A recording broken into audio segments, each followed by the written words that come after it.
So it feels like ads are just always running in Wisconsin, swing state Wisconsin, where every election is so important. But Anya, I wonder if there is an argument to be made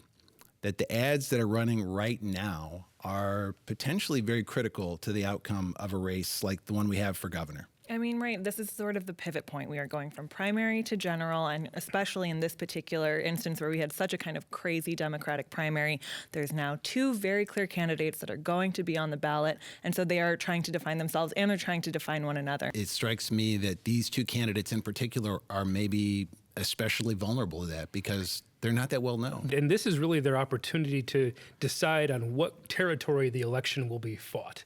Will it be about, for Tom Tiffany, his greatest fear is this is an election on his connections to Donald Trump and the national economy and affordability or abortion or any of those topics that he really doesn't want to talk about.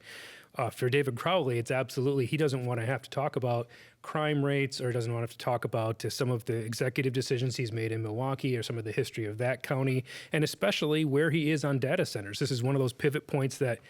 Tom Tiffany is trying to say, let's put the race in that category because I think that's an area that people want to talk about, and I think I can make it more favorable to myself